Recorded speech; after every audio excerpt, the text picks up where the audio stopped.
রাউসান club Chittagong কর্তৃক আয়োজিত মাসিক ধারাবাহিক মহাবিশ্বের মহাবিশ্বয় আমাদের মালিক, আমাদের মনিব, মহান রব্বুল ইজ্জাত ওয়াল জালাল, তার মুখের বাণী কোরআনে কারীম। কোরআন কেন্দ্রিক আলোচনায় যদিও একটা নির্দিষ্ট বিষয়ের উপরে কথা বলার জন্য আমাকে বলা হয়েছে, কিন্তু আমরা কোরআন দিয়ে কথা বলবো। মান ক্বালা বিহি সাদাকা, নবীজি বলেন যারা কোরআন দিয়ে কথা বলে এরা সত্য কথা বলে।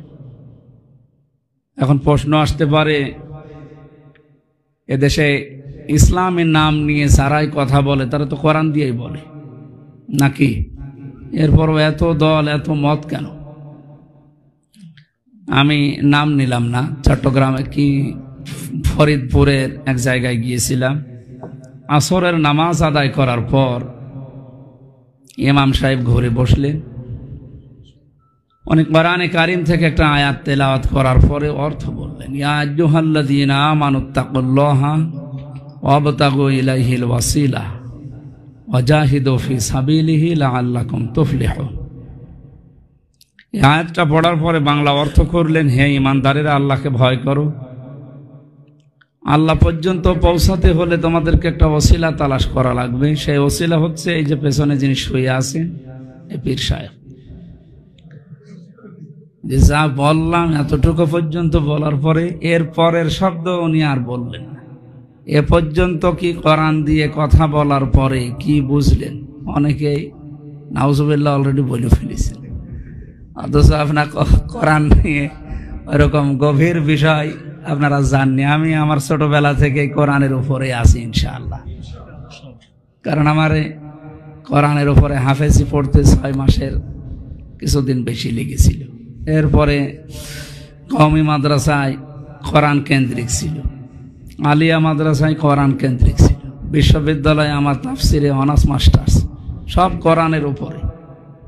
আয়াত শোনার পরে বাংলা অর্থ শুনে আমি যা বুঝলাম, এখানে ওসিলা শব্দের ব্যাখ্যা উনি প্রথম বললেন যে ওসিলা তালাশ করো আল্লাহকে পাওয়ার জন্য, আর এই ওসিলা হচ্ছে এই জিনিস হয়ে আছে এই পীর সাহেব বা আল্লাহর ওলি। যে অর্থ হয়েছে, কথা কে দিয়ে বলিস বলেন? নবীজি কি বললেন? মান ক্বালা বিহি সাদাকা, যারা কোরআন দিয়ে কথা বলে এরা কি বলে? এই কথা কি সত্য হয়েছে? ব্যাখ্যাটা হয়েছে কিন্তু মন গড়া। আবহমান কাল থেকে বিশ্বনবী মুহাম্মদ রাসূলুল্লাহ থেকে শুরু করে আজ পর্যন্ত যারা তাফসির লিখেছে, যদিও হক আদায় করতে কিয়ামতের আগে কেউ পারবে না। পারবে? কোরআনের তাফসির লিখে হক আদায় করা সম্ভব না। মানুষ তো মানুষ, তাম পৃথিবীর মানুষ আর জিন এক হয়ে দুনিয়ায় যত সাগর নগর আছে সব যদি কালি বানিয়ে পৃথিবীর গাছগুলোকে কলম বানিয়ে লিখতে আরম্ভ করে, কিয়ামত এসে যাবে, কোরআনের কোনো শব্দের ব্যাখ্যা লিখে শেষ হবে না। তো এইটা এই 1500 বছরে তাফসির লিখে ব্যাখ্যা লিখে আপনি হক আদায় করে ফেলবেন, এটা কখনো সম্ভব না। তাহলে উনি যে ব্যাখ্যা করলেন এটা 1500 বছরে যারা করেছে তাদের ব্যাখ্যা হয়নি, মন গড়া ব্যাখ্যা হয়েছে। ওসিলা শব্দের ব্যাখ্যায় আমরা 2টা শব্দ বেশি পেয়েছি। 1 নম্বরে ওসিলা মানে নেক কাজ। ওসিলা মানে কি? নেক কাজ। 2 নম্বরে ওসিলা মানে নবীর সম্মান। তাফসির যত আমি পড়েছি প্রায় 42টার উপরে এখন তাফসির আছে এদেশে, ইংরেজি সহ। প্রত্যেকটা মুফাসসির ওসিলা শব্দের ব্যাখ্যায় এই 2টা আগে নিয়ে এসেছেন। ওসিলা মানে জীবনের নেক কাজ। আপনি যদি আল্লাহর কাছে কিছু পেতে চান, ক্ষমা পেতে চান, তাহলে আপনার জীবনের নেক কাজ যেটা, ওইটা দিয়ে ওসিলা তৈরি করে আপনি ক্ষমা চান বা কিছু চান। আপনাদের চট্টগ্রামের একজন আলেম কিছুদিন আগে যে আল্লাহর ওলির এক মাজারে গিয়ে ওসিলা দিয়ে যে দোয়া করিস, এটা তো ভাইরাল হয়ে গেছে সারা দেশে। চট্টগ্রাম যদি পৃথিবীর কোনো দেশ নাও চিনত, এই আলেমের কারণে আমার মনে হয় আল্লাহ চিনিয়ে দিয়েছে। এটা কি চেনানোটা তো ভালো হয়নি, চেনানোটা উল্টা দিকে গিয়েছে। ওসিলা দিয়ে আপনি দোয়া করবেন আপনার জীবনের নেক কাজ যেটা আল্লাহর ভয়ে করেছিলেন, এইটাই হাদিস দ্বারা, কোরআন দ্বারা প্রমাণিত। বিশ্বনবী যেটা সাহাবা একরামকে শুনিয়েছিলেন ফজরের নামাজের পরে, ওই যে পাহাড়ির যে 3 জন যুবকের কথা সে জন্মের পর থেকে আমরা শুনি। এটা কারা? ওরা যে দোয়া করেছিলেন কি দিয়ে? কোন পীর সাহেবের জীবনী দিয়ে? কোন আল্লাহর ওলির ওসিলা দিয়ে? কি দিয়ে? নেক কাজ দিয়ে। নিজের জীবনের নেক কাজ যেটা আল্লাহর জন্য করেছিলেন, আল্লাহর ভয়ে, ওইটা দিয়ে দোয়া করার কারণে ওসিলা তালাশ করে আল্লাহ তাদের বিপদ থেকে বাঁচিয়েছে। আল্লাহ পর্যন্ত পৌঁছাতে হলে জীবনের নেক কাজ যেটা আল্লাহর ভয়ে করেছিলেন, হাল্লাকা সিররুন ইনদাল্লাহ, এমন কিছু আছে গোপনে যেটা আল্লাহ বাদে আর তুমি বাদে কেউ জানে না, এইরকম কিছু দিয়ে দোয়া করেন। আপনি ওসিলা তালাশ করবেন তাহলে জীবনের নেক কাজ। 2 নম্বরে নবীর সম্মান দিয়ে। কার সম্মান? উনি যে ব্যাখ্যাটা করছিলেন তাহলে কোরআনের তাফসিরের সাথে হাদিসের সাথে মিল নেই, বানানো ব্যাখ্যা। এখান থেকে আজকে সিদ্ধান্ত নিয়ে যাবেন যে আমরা কথা শুনতে হলে কোরআনের কথা শুনবো, আর এটা শোনার জন্য আমারও যোগ্যতা লাগবে। আমি যদি একেবারে হই তাহলে কোরআনের কথা শোনার পরে ওই সমস্ত আলেমদের মতোই মনে হবে যে ও কোরআন দিয়ে বলছে, এক সত্য কথাই সত্য না। কথা শুনতে হলে আমার ভেতরে কিছু যোগ্যতা অর্জন করা দরকার। এই জন্যই তো পৃথিবীর প্রথম ফরজ আল্লাহ দিয়েছেন ইকরা, যে পড়ো। পড়া কোরআন শরীফের ভেতরে 3টা শব্দ আমরা পাই কোরআন পড়ার ব্যাপারে, কারা, রাতালা, তালাওয়া। অভিধান দেখবেন এই 3টা শব্দের ব্যাখ্যায় লেখা আছে কোরআন এই কারা, রাতালা, তালাওয়া না, শুদ্ধ করে পড়া, এটা বোঝার চেষ্টা করা। যতটুকু বুঝবেন অতটুকু দুনিয়ার জীবনে প্র্যাকটিক্যালে মানবেন। 4 নম্বরে এটা মানুষ যেন মানতে পারে, ওই পরিবেশ তৈরি করে দেবে।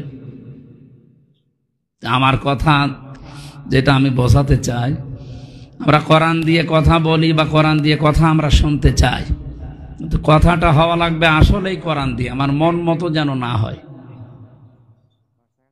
ওয়াইদা সামিউ মা উনজিলা ইলার রাসূলি তারা আয়ুনাহুম তাফিদু মিনাদ দামি মিম্মা আরাফু মিনাল হক। সূরা মায়েদার 83 নম্বর আয়াত। আল্লাহ তাআলা বলেন, হে নবী, আপনি যখন কোরআন শোনাবেন তাদেরকে, ওরা যদি কোরআনের ওই কথাগুলো বুঝতে পারে, এর মর্মবাণীগুলো উপলব্ধি করতে পারে, আপনি দেখবেন ওই মানুষগুলোর চোখ দিয়ে মনের অশান্তি পানি পড়ছে। কোরআনের আলোচনা শুনলে সবার চোখে পানি আসবে না, এটা আবার বোঝার মতো আপনার যোগ্যতা থাকা লাগবে। এই দেশে আলেমদের ভূমিকা যেটা উম্মতের এই দুর্দিনে, আমরা সেই দিকে যাব ইনশাআল্লাহ। সুতরাং কথা এখন থেকে আমরা যেহেতু একটা বিষয়ের উপরে আমার দিয়েছি, তারপরও আমরা কোরআন দিয়ে শুরু করছি, কারণ কোরআনের কথার চাইতে সত্য কথা দুনিয়ায় আর নেই। আমান আসদাকু মিনাল্লাহি কিলা, আল্লাহর চাইতে সত্য কথা দুনিয়ায় বলেন। আর কোরআন বাদ দিয়ে পৃথিবীর কোন জায়গায় যদি কেউ ভালো হওয়ার নিয়তেও যায়, আল্লাহ নিজে দায়িত্ব নিয়ে তাকে গোমরা বানিয়ে দেয়। মানিত্তাবাল হুদা বিগাইরিল কোরআন আদাল্লাহুল্লাহ, তিরমিজি শরীফের হাদিস। একটু খেয়াল করেন, আমরা সাহাবা একরামের মতো হয়ে যায়। কোরআনের আলোচনা শুরু হলে পাখি এসে বসতো তাদের মাথার উপরে, বসতো এটা গাছের উপরে বসে আছে, আমরা যেন ওইরকম হয়ে যায়। যে কথা বোঝানোর জন্য হাদিসটা পড়লাম, নবীজি বলে কোরআন বাদ দিয়ে পৃথিবীর কোন জায়গায় যদি কেউ ভালো হওয়ার নিয়তেও যায়, আল্লাহ নিজে দায়িত্ব নিয়ে তাকে খারাপ বানিয়ে দেয়। এখানে আলেমরা বসে আছে। আদাল্লাহ ইউদিল্লু বাবে ইফআল থেকে এসেছে। নবী যদি দল্লা দিতেন, দল্লা ইয়াদিল্লু, বাংলা অর্থ আসতো যে আপনি নিজেই নিজেকে খারাপ বানিয়ে ফেলেছেন। আদাল্লাটা বাবে ইফআল থেকে আসার কারণে বাংলা অর্থ দাঁড়িয়েছে আপনার হয়তো নিয়ত ভালো ছিল, কোন জায়গায় গিয়েছিলেন ভালো হওয়ার নিয়ত, যেমন এই জায়গায় এসেছেন আজকে ভালো হওয়ার জন্য। এখানে যদি কোরআন না থাকে, এই জন্য তো আমি সামনে এটা নিয়েছি। আর এটা যখন কোরআন দিয়ে কথা বলবো, এটা বোঝার মতো যোগ্যতা কিছু না কিছু আপনার ভেতর থাকা লাগবে। আপনি যদি একেবারে সে বোমবাস্টিক মার্কা হন, তাহলে তো সমস্যা।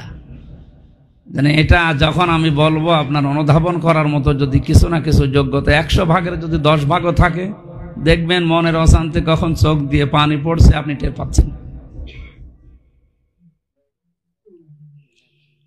হাদিসের শেষ কথা ছিল, যেখানে কোরআন নেই ওখানে আপনি গেলেন কেন? আল্লাহ আপনাকে নিজে দায়িত্ব নিয়ে খারাপ বানাবে, গোমরা বানাবে। এর বাস্তব প্রমাণ বাংলাদেশের আজ আমি পীর বিরোধী না, কিন্তু যেই জিনিস যত ভালো হয় তার নকল বের হয়, ভেজাল বের হয় তত তাড়াতাড়ি। বাংলাদেশের ইসলাম প্রবেশ দ্বার বলা হয় চট্টগ্রাম। এখানে বলি আল্লাহ পীর সাহেব যাই বলেন এগুলো বেশি এই বিভাগে, কিন্তু এর নাম নিয়ে এখানে শিরিক বেদাত বেশি। আপনি তাকান সারা বাংলাদেশে আমার 64 জেলা সহ ভারতের 4-5টা প্রদেশ এবং বিশ্বের কয়েকটা দেশ ঘুরে আমার যতটুকু অভিজ্ঞতা, বাংলাদেশের প্রবেশদ্বার যদিও আমরা চট্টগ্রামকে বলি, ইসলাম প্রবেশ করেছে এই বিভাগ দিয়ে। এখানে যেহেতু পীর, আল্লাহর ওলি এই সমস্ত নাম নিয়েই তারা ইসলাম প্রচার করার জন্য এসেছিলেন, এই শব্দটাকে আজ কাজে লাগিয়ে পুঁজি বানিয়ে অনেকে ব্যবসা করে খাচ্ছে। এটা সতর্ক থাকা লাগবে আপনাদের, আমাদের সবাইকে। এরা যেন ইমানটা ছিনিয়ে ধ্বংস করে দিতে না পারে। এদের পেছনে অনেক কিছু আছে আমরা জানি, আমরা সেই দিকে যাবো ইনশাআল্লাহ। আদাল্লাহুল্লাহ শব্দ শুনলে আমার কেমন যেন কম্পন আসে শরীরের ভেতরে। আল্লাহ নিজে দায়িত্ব নিয়ে আপনাকে গোমরা বানাবে। এটা যদি কোনো পীরের হাতে, নবীর হাতে, কোনো আলেমের হাতে ছেড়ে দিত, তাহলে এই শব্দ নিয়ে আমি কথাই বলতাম না। আপনাকে আল্লাহ গোমরা বানাবে নিজে। কে? আল্লাহ নিজে। বলেন তো একচ্ছত্র মালিকানা হেদায়েত দেওয়ার কার হাতে? উনি ছাড়া কেউ দিতে পারে না। নবীর হাতেও আল্লাহ দেয়নি, তাহলে ওনার চাচাকে দিতে পারতো। ওনার চাচা যেদিন এন্তেকাল করবেন ওই দিন তো বহু মানুষ গিয়েছে। আবু জেহেল নিচে গেছে, আবু সুফিয়ান গেছে, যে বলছে নেতা তোমার ভাতিজা যেটা বলতে চাই এটা পড়বা। নবীজি বলেছিলেন, হে চাচা, ইয়া আম্মি আবি তালিব, কুল লা ইলাহা ইল্লাল্লাহ হাজ্জুল্লাকা ইনদাল্লাহি ইয়াউমাল কিয়ামা। আপনি শুধু আমার কানের কাছে মুখটা নিয়ে বলেন লা ইলাহা ইল্লাল্লাহ, মুহাম্মাদুর রাসূলুল্লাহ বলার দরকার নেই। ওইটা আমি তো জানি যে আমি মোহাম্মদ, এটা আমি জানি। আপনি শুধু আল্লাহর ঘোষণাটা আমার কানের কাছে মুখ নিয়ে বলেন, জোরেও বলা লাগবে না, এটা আমি শুনলেই হবে। কিয়ামতে যেন আমি আল্লাহর দরবারে আপনার জন্য ঝগড়া করে জান্নাতে নিয়ে যেতে পারি। কিন্তু এই লোকটা বলে না। পাশে আবু জেহেল আর আবু সুফিয়ান বলছেন, নেতা পড়বা, সারা জীবন বাপদাদার ধর্ম মানলে, এখন যদি ভাতিজারে নতুন ধর্ম গ্রহণ করো, মারা যাওয়ার পরে মানুষ তোমার কাপুরুষ বলবে, ভীরু বলবে। বলছে ঠিক আছে। নবীজিকে বললেন, ভাতিজা তোমাকে আমি ভালোবাসি, কিন্তু এটা আমি পড়তে পারলাম। এটা পড়লে মানুষ আমি মারা যাওয়ার পরে বদনাম ছড়াবে যে আমি কাপুরুষ ছিলাম, ভীরু ছিলাম। তুমি আমারে মাফ করে দিও। মাফ করার মালিক কে বলেন তো? নবীজির কাছে মাফ চাইলে হবে? নবীজি মন খারাপ করলেন, সঙ্গে সঙ্গে সূরা কাসাসের 56 নম্বর আয়াত নাজিল হয়েছে, ইন্নাকা লা তাহদি মান আহবাবতা ওয়ালাকিন্নাল্লাহা ইয়াহদি মান ইয়াশা ওয়া হুয়া আ'লামু বিল মুহতাদিন। হে নবী, আপনি মন খারাপ করেন কেন? হেদায়েত তার আপনার হাতে দেয়নি যে আপনি যাকে ইচ্ছা তাকে দিয়ে দেবেন। এটা আপনার চাচা, আমি তো জানি। এ সারা জীবন আপনাকে কোলে নিয়ে কাঁখে নিয়ে মানুষ করেছে, আমি দেখেছি, লালন পালন করেছে। নিজের সন্তান আলীর চাইতে আপনাকে বেশি ভালোবাসে। কোনদিন আবু তালিব নিজের সন্তান আলীকে কাছে রাখে নাই, রাতের বেলায় এতিম মুহাম্মদুর রাসূলুল্লাহকে কাছে রাখছে। এ ভালোবাসার কোনো কমতি আমি তার জীবনে দেখিনি। সারাটা জীবন আপনাকে আগলিয়ে রেখেছে। হাদিসটা যদিও দুর্বল, আমি শিক্ষার জন্য বলছি। কিয়ামতের ময়দানে এই লোকটার পায়ের নিচে আগুনের জুতা লাগানো হবে, 2টা। এই জুতার কারণে তার মাথার মগজ পর্যন্ত টকবক করে ফুটবে, অথচ পুরা শরীরের কোনো জায়গায় জাহান্নামের আগুন লাগবে না। হাদিস ব্যাখ্যা যারা করে তারা লিখেছেন কেন। মুহাদ্দিসিনে কিরাম বলেন, মুহাম্মদুর রাসূলুল্লাহর শরীর যেখানে লাগে ওই জায়গাটা আল্লাহ জাহান্নামে দেয় না, জাহান্নামের আগুনের জন্য আল্লাহ হারাম বানিয়ে দেন। যেহেতু ছোটবেলা থেকে তার বাড়িতে লালন পালন হয়েছে মুহাম্মদুর রাসূলুল্লাহ সাল্লাল্লাহু আলাইহি সাল্লাম, ও সব সময় নবীকে কোনো সময় মাথায় নিত, কাঁখে নিত, কোলে নিত, পিঠে নিত, বুকে রাখতো, কিন্তু কোনো সময় পায়ের কাছে রাখে না। এই যে পা দিয়ে নবীর শরীরটা কোনো দিন লাগে নাই, এই জন্য ওই জায়গাটা ফাঁকা আছে, ওখানে আল্লাহ আগুন দেবে। তার ভালোবাসা কোথায় পৌঁছিয়েছে আপনি বলেন। অথচ এই শেষ জায়গায় এসে বলছে, মুহাম্মদ আমি মানতে পারলাম না, আমাকে মানুষ খারাপ বলবে। নবীজিকে আল্লাহ বলেছিলেন, হে নবী, আমি জানি এটা আপনি ভালোবাসেন, আপনি চান, কিন্তু আমি আল্লাহ তো চাই হুয়া আ'লামু বিল মুহতাদিন, ইসমে তাফজিল দিয়েছেন। আমি জানি যে ভালো হেদায়েত পাবে কে। হেদায়েত দেওয়ার একচ্ছত্র মালিকানা আমি আল্লাহর হাতে, আমি আপনাকেও দেইনি। আপনাকে দিলে হয়তো বাংলাদেশ পর্যন্ত আসতো না। এটা শুধু কার হাতে? আল্লাহর হাতে আল্লাহ রেখে দিয়েছেন। হযরত আবু হুরায়রা একদিন একটা গাছের চারা লাগাতে গিয়ে উনি আনন্দ করছিলেন। সাহাবা একরাম বলে, তুমি তো শান্ত মানুষ, এত আনন্দ করো? এই মাত্র কোরআনের আয়াত নাযিল হয়েছে, ইন্নাকা লা তাহদি মান আহবাবতা, যে হে নবী আপনি যাকে ভালোবাসেন তাকে হেদায়েত দিতে পারেন না, আল্লাহ যাকে ইচ্ছা তাকে দান করে। এটা যদি আল্লাহ নিজের হাতে না রেখে মুহাম্মদ রাসূলুল্লাহকেও দিয়ে দিত, উনি ওনার বংশ ওনার আত্মীয় স্বজন দিয়ে শেষ করে দিত, আমি আবু হুরায়রা পর্যন্ত মনে হয় আসতো না। এই লোকটা যখন মারা গেল, চোখ বন্ধ হওয়ার পরে নবীজি মন খারাপ করে চলে গেলেন। কবরে দেওয়ার পরে কবরের পাশে দোয়া করেছিলেন, হে আমার মালিক, তুমি আমার চাচাকে মাফ করে দাও। সঙ্গে সঙ্গে ফেরেশতা জিবরাইল এসে বলেছেন, হে নবী হাত নামান। কার জন্য হাত তুলছেন? মা কানা লিন নাবিয়্যি ওয়াল্লাযীনা আমানু আইয়াস্তাগফিরু লিল মুশরিকিন ওয়ালাউ কানু উলি কুরবা মিন বা'দি মা তাবায়্যানা লাহুম আন্নাহুম আসহাবুল জাহিম। সূরা তাওবা 11 নম্বর পারা 4 নম্বর পৃষ্ঠার 4 নম্বর লাইনের 113 নম্বর আয়াত। এটা ইবনে কাসিরে আছে। হে নবী আপনি হাত নামান। কার জন্য হাত তুলেছেন? কোন নবীর জন্য, কোন মুমিন ঈমানদারের জন্য শোভনীয় না, উচিত না, জায়েজ না যে কোনো মুশরিকের জন্য আল্লাহর কাছে ক্ষমা চাবে, যদিও ওইটা নিজের নিকট আত্মীয় হয়। এটা আপনার চাচা, আল্লাহ জানে, কিন্তু লোকটা তো মুশরিক। লোকটা কি? মুশরিকের জন্য ক্ষমা চাওয়া নবীর জন্যও জায়েজ না, ঈমানদারের জন্য জায়েজ না। অথচ আমরা আজ এই দেশে টাটকা মুশরিক দেখি মারা যায়, একেবারে নির্ভেজাল, টাটকা নির্ভেজাল মুশরিক মারা যাচ্ছে। আর আমরা মুসলমানেরা দোয়া করে এবারে জান্নাতে দিয়ে আসি, মনে হয় যে আমরা কন্ট্রাক্টর নিয়েছি। এটা একটা পুরা ধোঁকাবাজি, কোরআনের আয়াতের পুরা বিরুদ্ধে। যারা ওগুলো করে ওরা নাই বোঝে না। আপনি আলেম, আপনি তো বোঝেন, আপনি জেনে শুনে কাজ করছেন। আমি মাওলানা মামুনুল হকের সাথে 3 বছর ছিলাম পাশাপাশি রুমে। উনি মাঝে মাঝে আমার একসাথে খাবার খেতাম, সকালে আর দুপুরে। আমার মনে হয় প্রায় প্রতিদিনই এই কথা আমার শোনাতেন। হামজা, বাইরে যদি যেতে পারি অন্তত আর যাই করি, কোন কাফের মুশরিকের জানাজার নামাজে যাব না, পড়াবো না। কারণ জানাজা মানে সাক্ষী দেওয়া। নবীজি যদি তার চাচার জন্য সাক্ষী দিয়ে তার হাত আল্লাহ ফেরত দিয়ে দেয়, তা আমি মামুনুল হক হামজার কোনো গোনার ভেতরে আছে? আমরা ধোঁকা দিয়ে মানুষকে বোকা বানিয়ে মনে করি না আমরা দোয়া করলে ওরা তো মনে করে হ্যাঁ বড় হুজুর যখন। সম্মানিত ভাইরা, এই ধোঁকাবাজি বন্ধ করা দরকার আমাদের। বিশ্বনবী মুহাম্মদ রাসূলুল্লাহ সাল্লাল্লাহু আলাইহি সাল্লাম এর পরেও তিনি চাচা আবু তালিবের জন্য মন খারাপ করতেন মাঝে মাঝে। আল্লাহ বলেন, না, মুশরিকের জন্য ক্ষমা চাওয়া, দোয়া করা জায়েজ নেই। ওয়ালা তুসাল্লি আলা আহাদিম মিনহুম মাতা আবাদা ওয়ালা তাকুম আলা কবরি। এটা সূরা তাওবার সূরা 80 নম্বর আয়াতের প্রথম অংশে আছে। হে নবী, আপনি ওর জন্য দোয়া করা দূরের কথা, ওর কবরের পাশেও দাঁড়াবেন না। আজ এগুলো এই শক্তভাবে আল্লাহ যে ফোর্সে জানিয়েছেন, এভাবে যদি আমরা তুলে ধরতে পারতাম, আমার মনে হয় জাতির ভেতরে একটা বিপ্লব আসতো। যে অন্তত আমার জন্য যদি আমির হামজা না, কাবার ইমামও দোয়া করে কাজ হবে না, কারণ নবীর দোয়া আল্লাহ ফেরত দিয়েছে। সুতরাং জীবন আমার পাল্টানো দরকার। আমরা ফিরে আসার চেষ্টা করতাম, কিন্তু কিছু নামধারী আলেমের কারণে এরা এমন এমন হাওয়া দেয়, হাওয়ায় আমরা ফুলে মনে করি কি হনুরে। আমাদের জীবনটা ধ্বংসের পেছনে এনাদেরও হাত আছে। আল্লাহ আমাদের হেফাজত করুন, আমিন। আমার কথা তুলেছিলাম আমরা যে যেখানে কোরআন নেই এইরকম জায়গায় যদি আমি যাই ভালো হওয়ার জন্যেও, আমাকে খারাপ বানিয়ে দেবে সরাসরি আল্লাহ নিজে।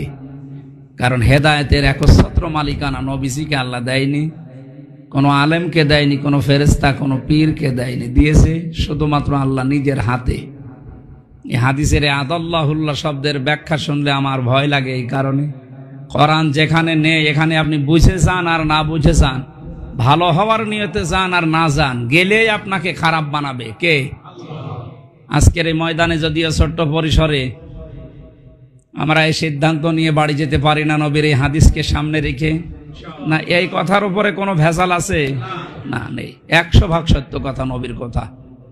সুতরাং বিশ্বাস করে আপনি এই সিদ্ধান্ত নিতে পারেন, যেখানে কোরআন নেই, যেখানে কোরআনের কর্মসূচি চলে না, ওই রকম দলে, ওই রকম পীরের দরবারে আমি আজকে থেকে আর নেই। এটা কি এই করিডর পর্যন্ত থাকবে না বাইরে যাবে?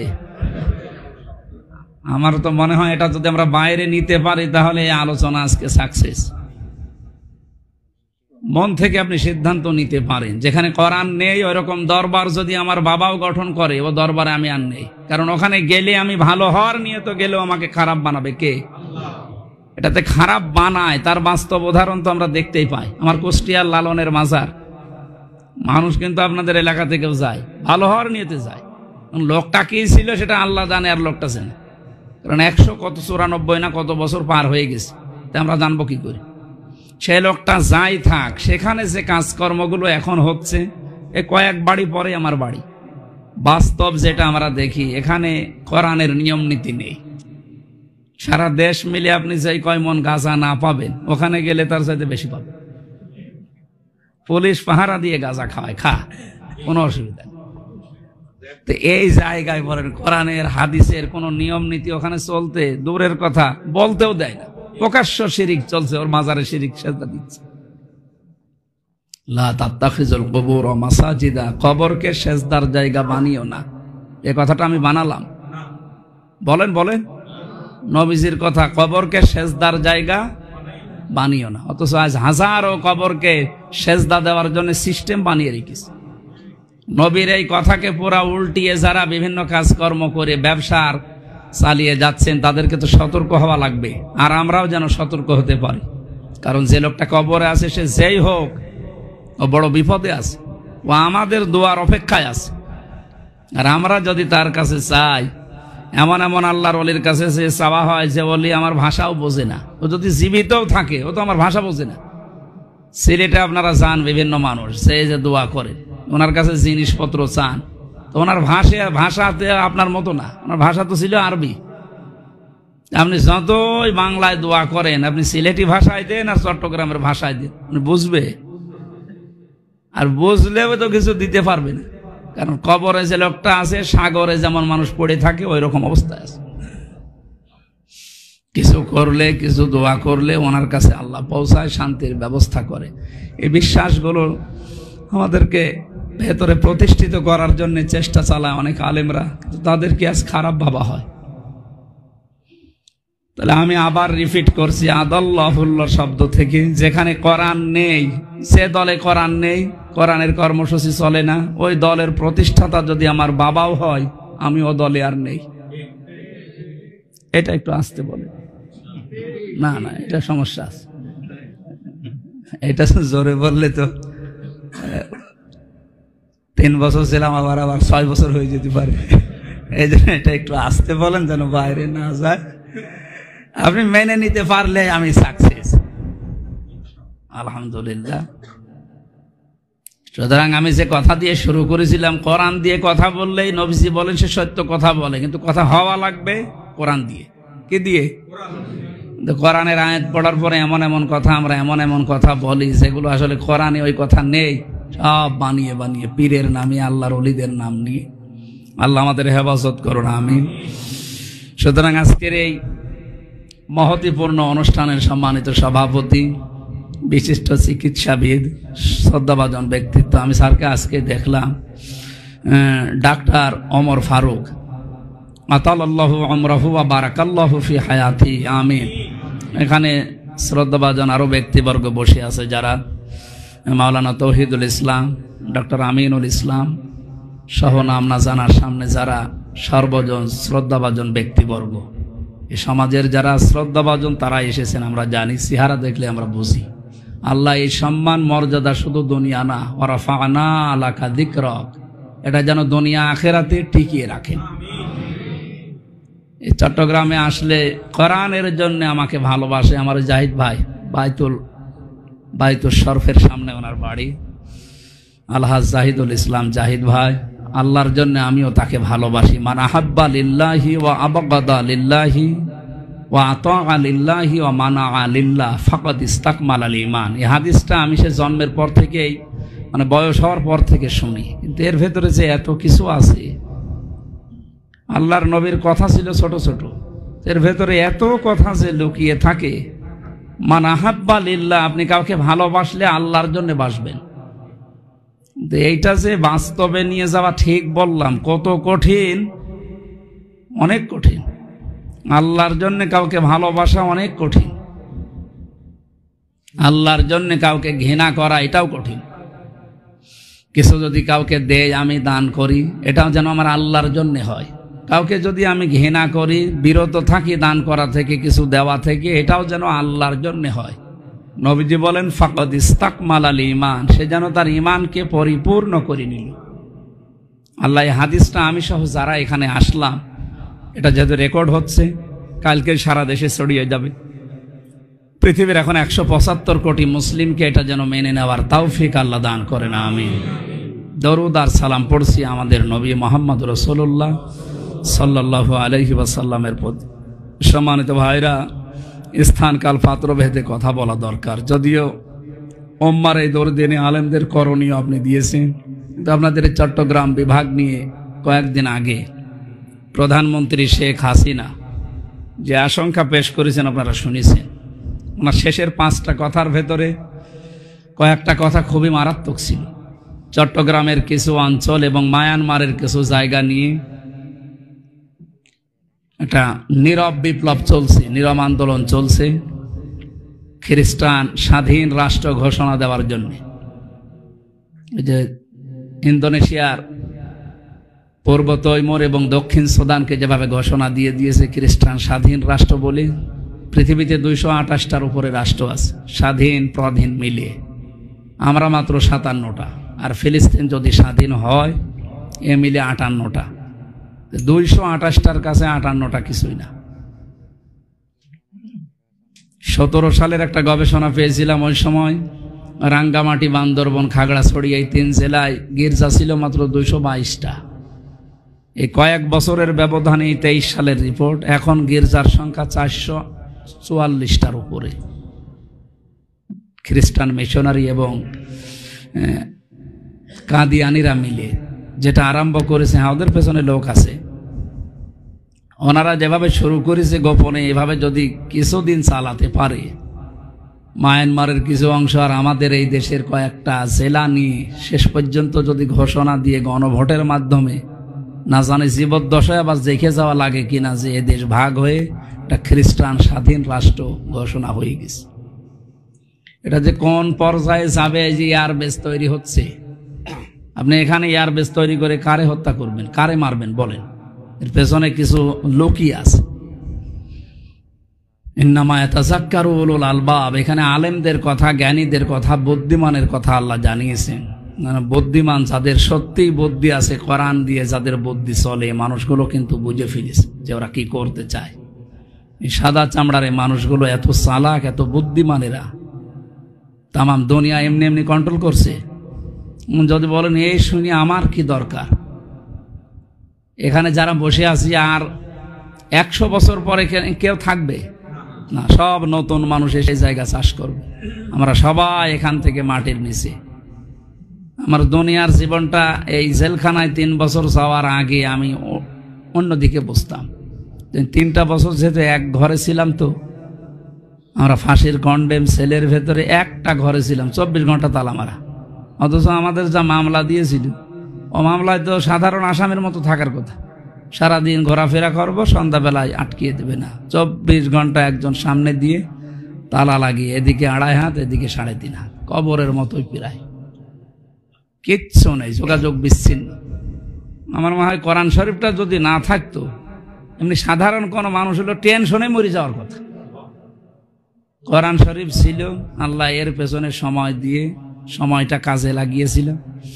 আর আল্লাহর রহমত অবশ্যই, তার জন্য আল্লাহর দয়া রহমত ছাড়া ভাবে টিকে থাকা ওই রকম জায়গায় সম্ভব না।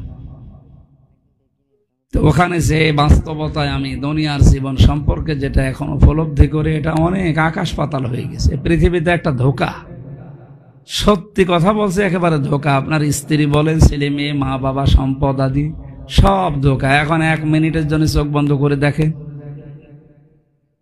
মানে সকাল আসতে দেবে না, সকাল আসার আগে আপনি কি মাটির ভেতরে রেখে আসবে, কারণ আপনাকে যে পাহারা দেবে তারও ভয় করবে। দুনিয়ার জীবন যার জন্য যা করছে এটা ধোঁকা না? কোরআনে কারিমের সূরা তাহা আর আয়াত, মান আরাদা আন যিকরি, তবে ও পাবে না। একদিক থেকে আসবে, 5 দিক থেকে চলে যাবে। এরকম ব্যবস্থা আল্লাহ করে রাখবে যদি আল্লাহর আইন বাদ দিয়ে দুনিয়ায় কেউ উপায় করে। এর বাস্তব প্রমাণ সাবেক আইজি।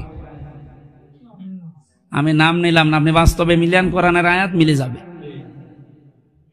আল্লাহর আইন বাদ দিয়ে, কোরআনের নিয়ম নীতি বাদ দিয়ে কেউ যদি উপায় করে টাকা পয়সা, ওটা যে একদিক থেকে আসলে 5 দিক থেকে চলে যায়, এর চাইতে বড় উদাহরণ দুনিয়ায় আছে আর নেই। এটা শুধুমাত্র পৃথিবীর একজনের জন্য না, সবার জন্য আয়াত। আমি আবার বলছি, এটা রেকর্ড হচ্ছে, কোরআনের আইন বাদ দিয়ে কেউ যদি উপায় করেন, সে যেভাবেই হোক, আপনি জীবনে ওই সম্পদ ভোগ করে যেতে পারবেন না। আপনি দেখলেন না ঝিনাইদহ এক এমপিকে এখন জানাজা করার জন্য একটা টুকরাও পাওয়া যাচ্ছে না। কত বড় নিকৃষ্ট মরণ আল্লাহ তারে দিয়েছে এবং কোথায় পৌঁছিয়েছে তার সম্মান বলে। কিছুদিন আগে একজন দিয়েছিল ফেসবুকে যে কলকাতায় এক খেজুর গাছের সাথে 2টা বিচি ঝুলে আছে, বলছে এটা হবে তো ওনার বিচি হবে। অথচ এটার বিচির দিকে আমি তাকালাম, দেখলাম ওটা ছাগলের বা গরুর হতে পারে, অত বড় বিচি মানুষের হয় না। আমি খোরাকি হাসির জন্য দেয়নি, বাস্তবে নিয়ে যার কোথায় আল্লাহ পৌঁছিয়ে দিয়েছে তারে। সম্পদ, যে সম্পদের জন্য তারে এই পর্যায়ে যে যাওয়া লেগেছে, 200 কোটির উপরে নাকি টাকা নিয়ে ভেসাল ছিল। বলেন 200 কোটি, আপনি মনে হয় হাত দিয়ে গণনা করলে আপনার জীবনে আর পারবেন না গণনা করতে, মেশিন ছাড়া। একটা মানুষের কয় টাকা লাগে দুনিয়ায় বেঁচে থাকতে? সম্পদ যারা কোরআনের আইন বাদ দিয়ে, আল্লাহর নিয়ম নীতি বাদ দিয়ে উপায় করছেন, এখন ওই তালে আছেন। আপনি বিশ্বাস করতে পারেন সূরা তাহার 124 নম্বর অনুযায়ী যে আপনার জীবনে আল্লাহ শান্তি কেড়ে নেবে, দঙ্কায় ফেলে দেবে, সংকীর্ণ অবস্থায় থাকবে। আয় উন্নতি হয়তো দেখবেন চর্মচোখে যে আসতেছে বিভিন্ন লাইন দিয়ে টাকা, ঘাটের টাকা আসে, মাঠের টাকা আসে, বাজারের টাকা আসে, বিভিন্ন টেন্ডারের, কিন্তু আসবে 5 দিক থেকে, যাবে 12 দিক থেকে। আপনি খুঁজেও পাবেন না রাস্তাগুলো। 2 নাম্বার, ওই সম্পদ ভোগ করতে আল্লাহ আপনাকে দেবে না, কারণ আল্লাহ সবচাইতে বেশি রেগে থাকেন জালেমদের উপরে। কাদের উপরে? ওয়ালা তাহসাবান্নাল্লাহা গাফিলান আম্মা ইয়ামালু যালিমুন। হে নবী, আপনি কি মনে করেন যে জালেমদের সম্পর্কে আমি কিছু জানি না? সবচাইতে বেশি খোঁজ রাখে আমি জালেমদের। ইন্নামাস সাবিলু আলাল্লাযিনা ইয়াজলিমুনান নাস, সূরা শূরা 25 নম্বর পারা, 6 নম্বর পৃষ্ঠা, 12 নম্বর লাইনের 42 নম্বর আয়াত, প্রথম অংশে আছে। যত তাফসীর আমি আয়াতের সাথে মিলিয়েছি, আমি আশ্চর্য হই। আল্লাহ বলেন আমি মামলা দেব। কে বলছে? আল্লাহ। আপনি বলেন তো কথাটার ওজন কত? আল্লাহ মামলার বাদী। আল্লাহ বলেন আমি মামলা দেব, কেস করব, অভিযোগ দেব তাদের বিরুদ্ধে। ইয়াজলিমুনান নাস, যারা মানুষ হয়ে মানুষের উপরে জুলুম করে। ইয়াজলিমুনা এটা মোজারে, বর্তমান, ভবিষ্যৎ, প্রেজেন্ট, ফিউচার। নাস মানে কি শুধু মুসলমান? বলেন বলেন না। তাহলে বর্তমানে যারা মানুষ হয়ে মানুষের উপরে জুলুম করছে, তাদের অধিকারগুলো নষ্ট করছে, যে কোনো কায়দায় তাদের বিপদে ফেলে তাদের টাকা পয়সাগুলো উপায় করছে, এই মানুষগুলোর ব্যাপারে এই আয়াতটা আল্লাহ জানালেন যে আমি নিজে মামলা দেব তাদের বিরুদ্ধে। আমার তো মনে হয় আয়াত পড়ার পরে বাস্তবে বাংলাদেশে আজ হাজারো মানুষ আমরা আল্লাহর মামলার আসামি। যিনি বিচার করবেন উনি যদি মামলা দেয়, তা আপনার বিচারে রায় দেবে কে? বাদী যত শক্ত হয়, যত শক্তিশালী হয়, মামলা কিন্তু তত কঠিন হয়। আমার বাদী যেহেতু ছিল রাষ্ট্র, আমার বাদী যদি কোনো সলিমদ্দি হতো, ওরে টাকা পয়সা দিয়ে হোক, যেভাবে হোক কন্ট্রোল করে আমি 2-4 দিনে বের হয়ে চলে আসতাম। মামলা তো সিএমএম কোর্ট, জজ কোর্ট, হাইকোর্ট মিলে কম তুলিনি, 40-42 বার মামলা তোলা হয়েছে, কিন্তু হবে না তো। কারণ মামলার বাদী তো আর এনার মতো দুর্বল মানুষ না, মামলার বাদী সরাসরি রাষ্ট্র, ওখান থেকে সিগন্যাল আসা লাগবে এরপরে। মামলার বাদী যত বড় হয়, শক্তিশালী হয়, ওটা তত কঠিন হয় জামিন পাওয়া। আল্লাহ বলেন আমি নিজে মামলার বাদী। কাদের? যারা মানুষ হয়ে মানুষের উপরে জুলুম করছে এবং করবে। আল্লাহ মামলার বাদী হলে এদেশের 100 জনের 95 জনের বিরুদ্ধে আল্লাহর মামলা। আমার যতটুকু কোরআন হাদিস গবেষণায় লিপ্ত আছি আমি তাই দেখতে পাচ্ছি, আমরা নিজেরাও। কারণ আমি মানুষ হয়ে মানুষের ওপর, আমার স্ত্রীর ওপরে তার অধিকারগুলো নষ্ট হচ্ছে আমার দ্বারা, স্ত্রীর দ্বারা স্বামীর অধিকারগুলো নষ্ট হচ্ছে, সন্তান হয়ে বাবা মার অধিকারগুলো নষ্ট করছে। এটাও তো একটা জুলুম। এটা কি? আজ হাজারো সন্তানকে, ছেলে মেয়েকে মা বাবা পড়তে দেয়, ম্যাচে রাখে, ওরা ম্যাচে বসে মোবাইল নিয়ে সময় নষ্ট করে, অথচ বাবা 2000-2500 টাকা কত কষ্ট করে পাঠায়। এটা বাবার উপরে জুলুম না? এটা তো একটা ইঙ্গিত দিলাম, এরকম হাজারো জায়গায় আছে।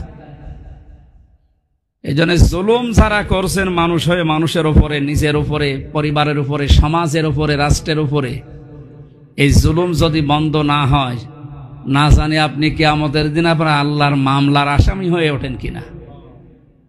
আল্লাহ আমাকে সহ যারা এসেছি, তুমি আমাদেরকে তোমার মামলার আসামি থেকে অব্যাহতি দাও বলে।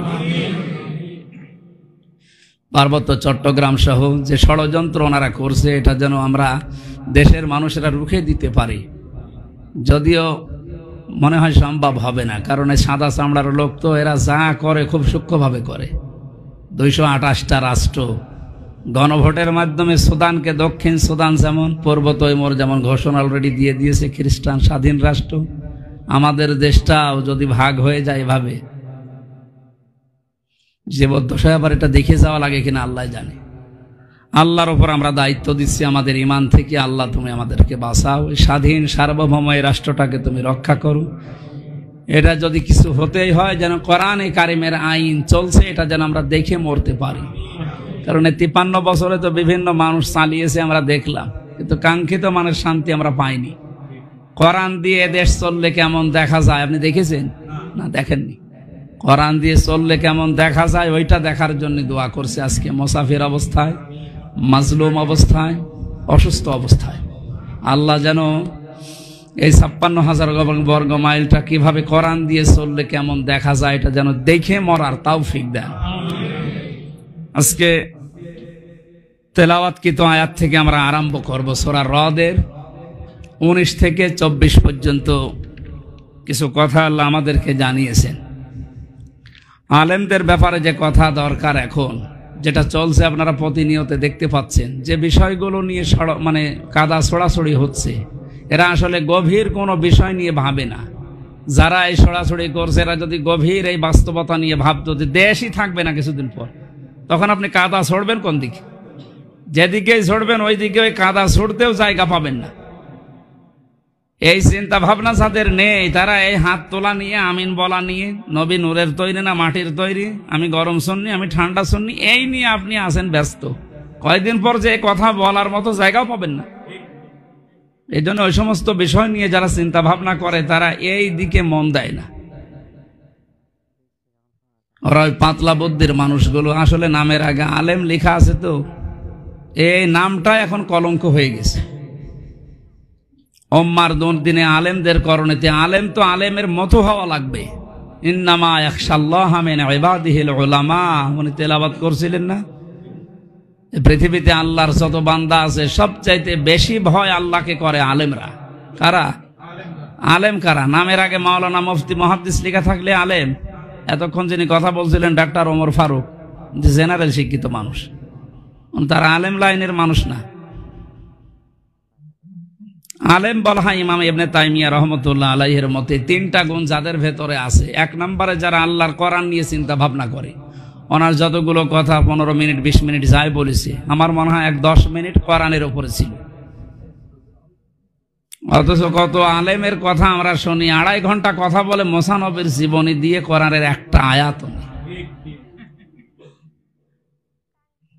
বিশ্বনবী পৃথিবীতে সবচাইতে বেশি বয়ান করেছিলেন, কথা বলেছিলেন মাত্র 27 মিনিট। কয় মিনিট? তার এই 27 মিনিটের কথা 1400 বছর পার হয়ে গেল, এখনো কুল কিনারা পাওয়া যাচ্ছে না। এত কথাই 27 মিনিটে ছিল। আর আমাদের 2-2.5 ঘন্টা 3 ঘন্টা পরে নাকি এখনো ওয়াজ শুরুই হয় না।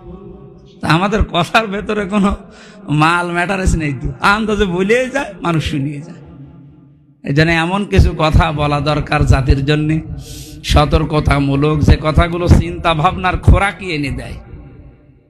এই যে আমি কথা বলছি, এক একটা কথা তৈরি হতে বিজ্ঞান জানিয়েছে খালাকাল ইনসান আল্লামাহুল বায়ান। এই আয়াত অনুযায়ী বিজ্ঞান জানিয়েছে কথা তৈরি হতে এই কয়েক ইঞ্চি জায়গা, এখানে 27টা স্তর পার করার পরে একটা কথা তৈরি হয়। আমি রংপুরে ছিলাম 12-13 দিন আগে। এলাকাটা একটু আসলে গরিব তো, রংপুর, নীলফামারী, লালমনিরহাট, কুড়িগ্রাম। ওখানে দিনের বেলায় অনুষ্ঠান ছিল, ওনারা ফ্যান দেয়নি, গায়ে ঘাম বসে কণ্ঠ বসে গিয়েছিল, এমন বসা বসেছে আর কথা বের হয় না। পরবর্তীতে আমি এই আল্লামাহুল বায়ান নিয়ে পড়াশোনা করে দেখি 27টা স্তরের কোন স্তর যদি দুর্বল হয়ে যায় তখন কথা বের হবে না, আপনি যতই চেষ্টা করেন। আমি ওই 12-13 দিন চেষ্টা করেছিলাম, বহু চেষ্টা করেছি, কিন্তু কথা বের হয় না, খুব আস্তে আস্তে। আল্লাহ বলেন আমি মানুষকে কথা বলা শিখিয়েছি, বাক শক্তি, আকেল শক্তি, ঘ্রাণ শক্তি, 5টা জিনিস আমি আল্লাহ মানুষকে দান করি আমার রব নামের কারণে।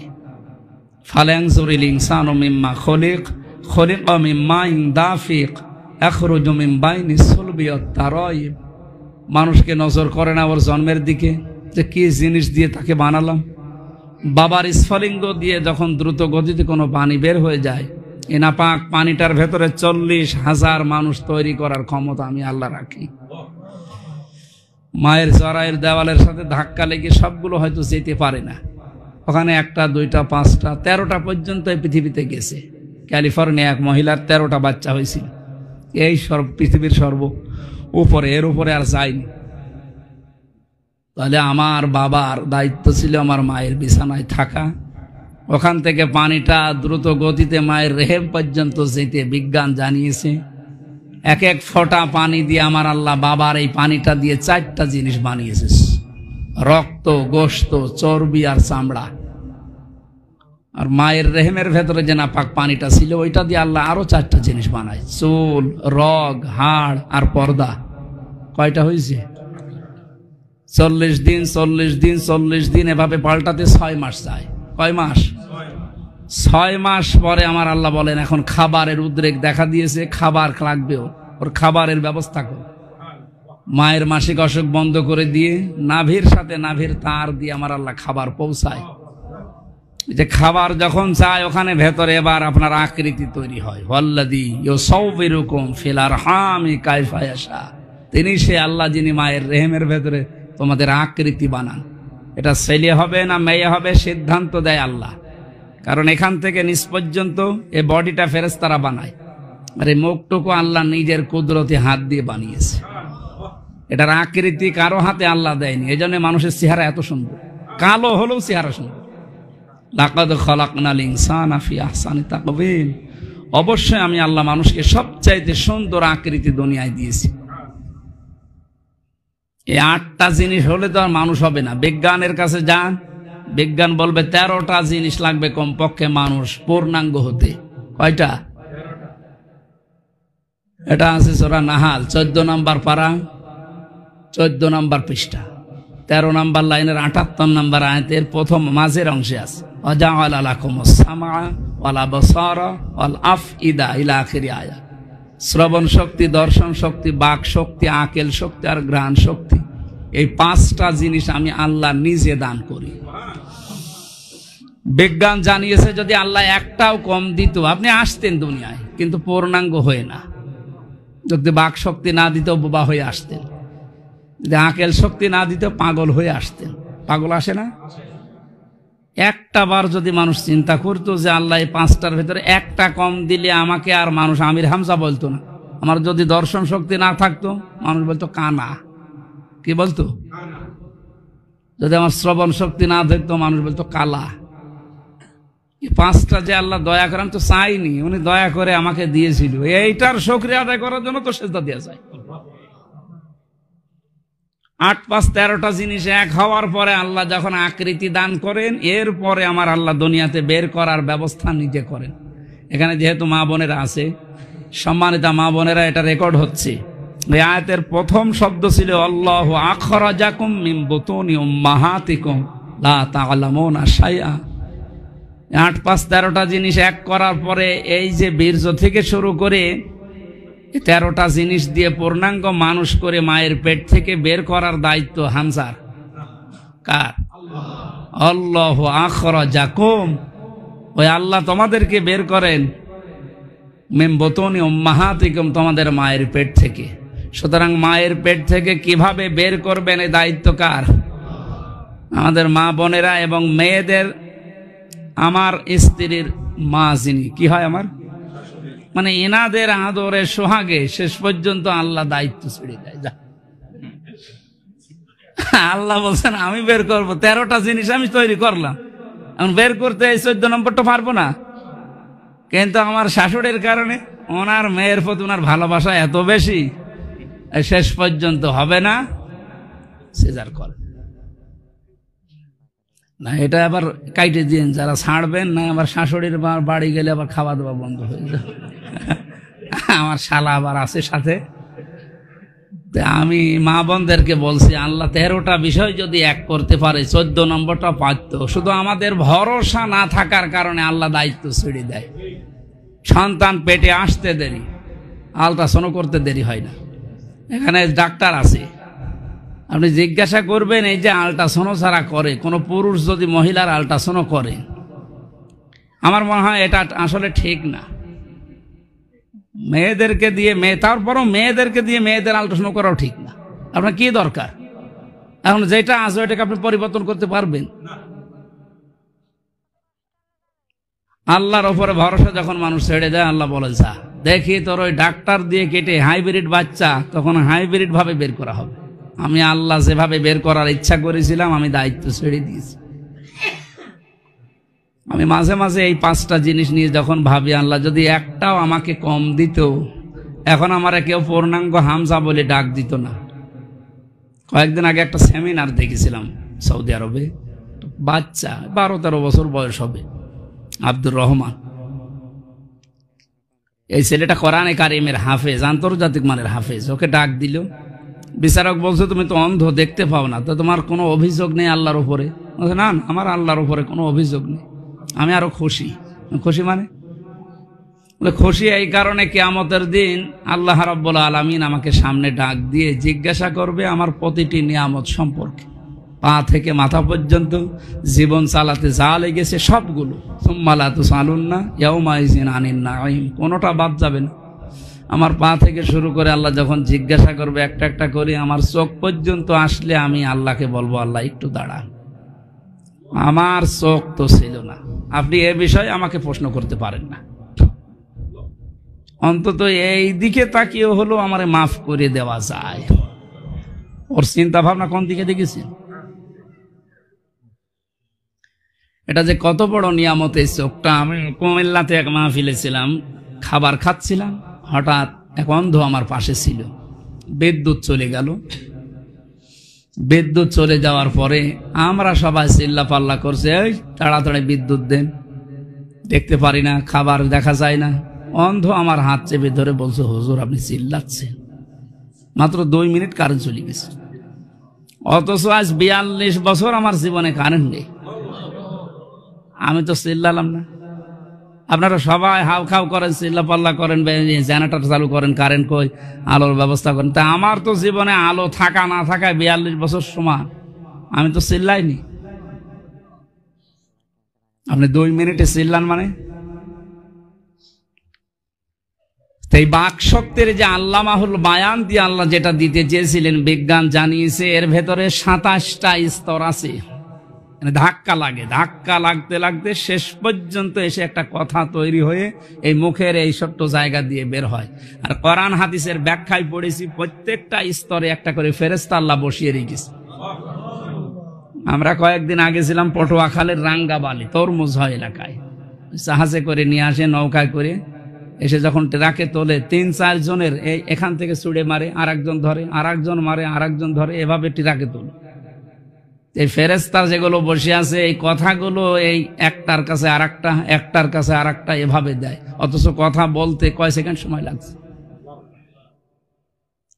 এটা হাদিস, নবীজি জানিয়েছেন যদি একটা ফেরেশতাও দায়িত্ব পালনে অবহেলা করে বা আল্লাহ একটু দায়িত্ব পালন করতে বলে থাক, আপনি কথা জীবনও বলতে পারবেন না।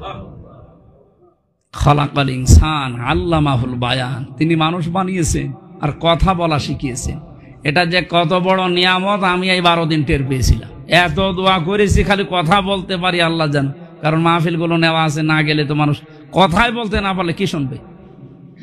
যত টাকা ডেকেছিলাম এই 12 দিনে শুধু কথা বলতে পারলাম না, তাই এভাবে যদি প্রতিটি নিয়ামতের ওইভাবে ডাকতে পারতাম আমি আল্লাহর ওলি হয়ে যেতাম।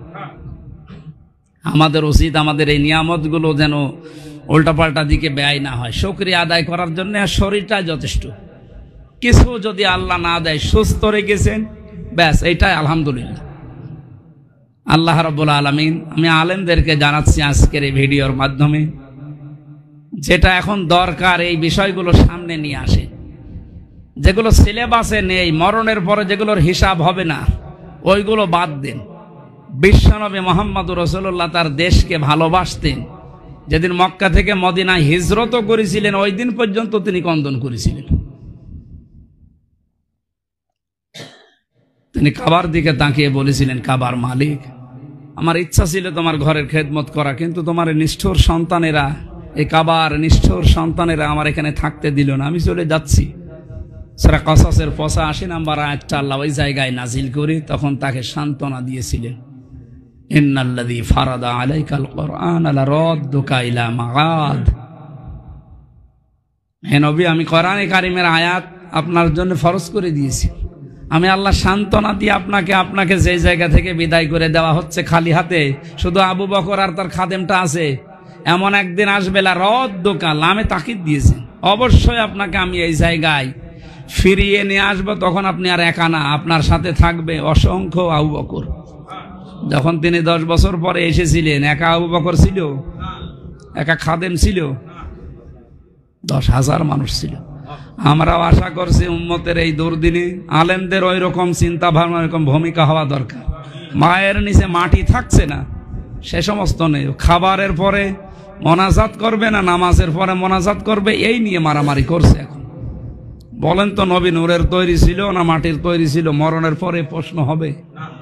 যেটা সিলেবাসে নেই ওইটা নিয়ে আপনি সময় নষ্ট করছেন কোন কারণে? পরীক্ষা শুরু হলে তো আপনি পাশ করতে পারবেন না। যেন আলেম যারা আছি আমরা এই বিষয়ে সতর্ক হওয়া লাগবে।